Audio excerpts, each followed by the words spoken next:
Good evening. Hope everything is going well. Sometimes I have to jump out of my own skin into some other skin, like this little comic character here. I don't even know who she is. I guess I could call her, she looks kind of like a Maggie. Meg Ryan, that's who she reminds me of. I saw some gossip about Meg. It was that she had some kind of cosmetic surgery. And then I saw a picture of her, and I still think it's just idle bish-bosh gossip. None of it true. Just a way to humiliate her. But I found it pretty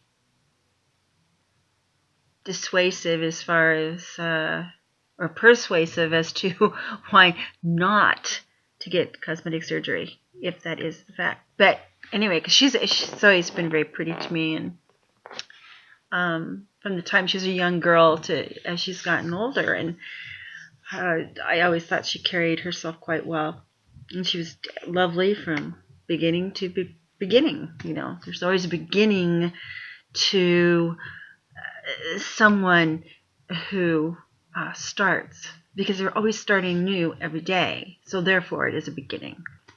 That's my opinion. You know what I'm saying.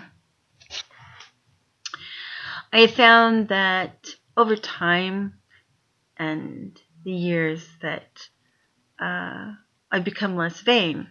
I don't wear makeup hardly ever anymore, even though I do if I'm supposed to be in court or I have to make an appearance somewhere for professional reasons. But other than that, I try to keep my face clearer and cleaner, because you don't age as fast with those chemicals on your face. You really do age differently than if you just remained kind of neutral, And there's one thing I still do, though, and I have to say it's a vanity issue, is I dye my hair. And I have to admit, as a woman who's had many children and have gone through life and menopause, and now I'm postmenopausal, that I can honestly say that if I could, I would have some cosmetic surgery, but not on my face.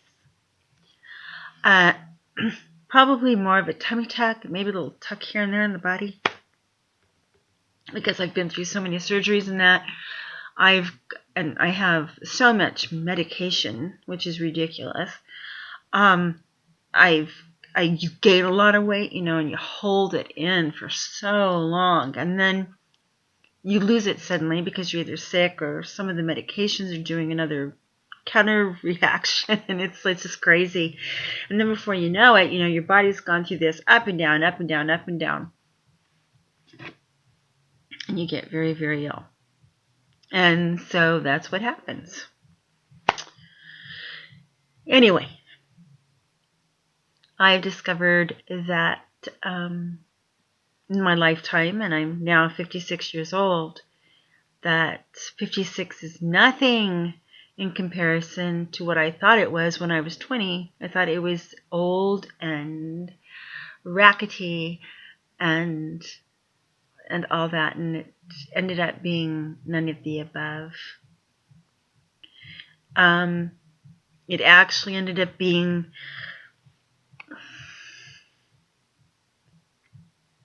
40 was hard. I had a really hard time when I turned 40. I crashed. It's the same year that I lost my grandfather. And that just was devastating to me. I can think of other things I'd rather go through, like drinking rat poison. But yeah, it was a hard time. Just a reflection tonight. A simple reflection of aging. Since I've been sick, I've aged. But this last time, in the hospital. God, 3 times this year so far. It's a major surgery on it. It's taken me hard.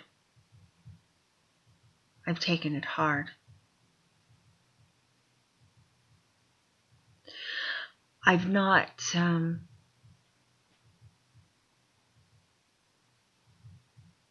I get scared easy, but not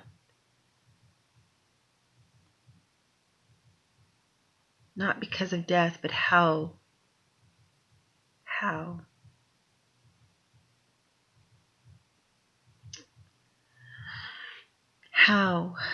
it happens.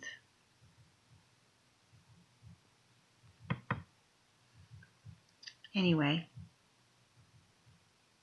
I'll talk later more about it. I mean, I'm obviously not dying this very, very, very, very second.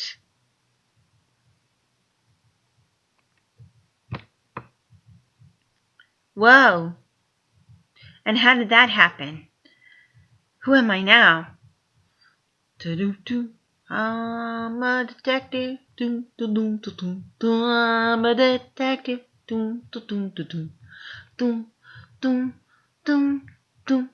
Oh, do you see me? I'm just so smart. Just so smart.